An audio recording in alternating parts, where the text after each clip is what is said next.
미국이 최근 중국과 함께 반서방 연대를 강화하며 우크라이나에 대한 공세를 지속하는 러시아에 대해 추가 제재 카드를 준비하고 있습니다. 젤렌스키 우크라이나 대통령은 러시아의 자금원인 에너지란 무기를 빼앗아야 한다고 촉구했습니다. 김지수 기자입니다.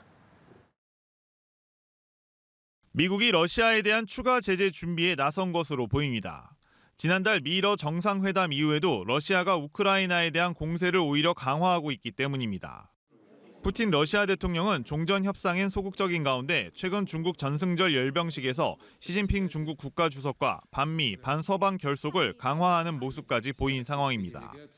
미국은 러시아에 대한 제재로 직접 관세뿐 아니라 러시아산 제품을 구매하는 다른 국가들에 대한 2차 관세를 부과할 가능성이 있습니다. Are you ready to move to the second phase of sanctions against Russia or punishing? 스콧 베센트 미 재무장관은 미국과 EU가 추가 제재에 들어가서 러시아 석유를 사는 나라들에 대한 2차 관세를 부과하면 러시아 경제는 붕괴할 것이고 푸틴 대통령을 협상 테이블로 끌어낼 것이라고 전망했습니다. 앞서 젤렌스키 우크라이나 대통령은 푸틴 대통령을 멈추는 방법은 무기를 빼앗는 것이고 에너지가 그 무기라고 주장했습니다. У російської нафти, як і у російського газу, немає майбутнього. Якщо Америка надалі буде саме такою рішучою, це буде відчутною зміною ситуації і фактором, який точно гарантуватиме, що Росія не буде воювати. 우크라이나 정부 청사가 2022년 개전 이후 처음으로 직접 공격당하고 사상자는 계속 속출하는 가운데 러시아 석유 등 에너지 수출에 대한 전면 통제와 수입국에 대한 제재가 이어질지 주목됩니다. 연합뉴스 TV 김지수입니다. 도널드 트럼프 미국 대통령이 블라디미르 푸틴 러시아 대통령과 조만간 대화할 예정이라고 밝혔습니다.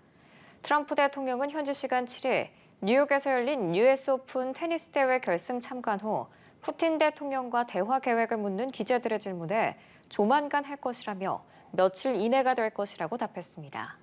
트럼프 대통령은 러시아와 우크라이나의 상황은 우리가 해결할 것이라며 해결 방안을 논의하기 위해 일부 유럽 국가 정상들이 개별적으로 미국을 방문할 예정이라고 밝혔습니다. 우크라이나 수도 키이우 도심에 위치한 정부 청사가 현지 시간으로 7일 러시아의 드론 공격을 받았습니다. 2022년 2월 24일 러시아 침공 이후 우크라이나 정보청사가 직접 공격을 당한 것은 이번이 처음입니다. 율리아 스비리덴코 우크라이나 총리는 이날 텔레그램에서 처음으로 정부청사 옥상과 상층이 적의 공격 탓에 훼손됐다고 밝혔습니다. 이 공격으로 정부청사 내에서 사상자가 발생했는지는 아직 파악되지 않았습니다. 키이우 도심 한복판에 위치한 우크라이나 정부청사는 우크라이나 행정부 주요 부처가 입주해 있으며 주요 장관 집무실 등으로 활용되고 있습니다. 미국과 유럽이 러시아에 추가 제재를 부과할 것으로 예상되는 가운데 크렘린궁은 어떠한 제재도 러시아의 입장을 바꾸지 못할 것이라고 강조했습니다. 알렉산드르 유나셰프 러시아 기자가 현지 시간으로 8일 텔레그램에 공개한 인터뷰 영상에서 드미트리 페스코프 크렘린궁 대변인은 지난 4년간 우리나라에 가해진 전례 없는 수의 제재는 효과가 없었다고 주장했습니다. 그러면서 어떠한 제재도 러시아가 반복적으로 언급한 일관된 입장을 바꾸도록 강요할 수 없다고 말했습니다. 앞서 트럼프 대통령은 전날 러시아에 제2단계 제재를 시행할 준비가 됐다고 밝혔습니다. 중국 방문 이후 한껏 의기양양해진 러시아에 대응하기 위해서 유럽 국가들이 뭉쳤습니다. 우크라이나의 안전 보장을 위해 26개 나라가 참여하는 군대를 보내기로 했는데요. 푸틴 대통령에 실망한 트럼프 대통령도 고강도 제재 카드를 만지작거리고 있습니다. 장효인 기자입니다. 영국과 프랑스가 주도하는 의지의 연합 참여국 정상들이 우크라이나의 전후 안전 보장을 위해 프랑스 엘리제궁에 모였습니다.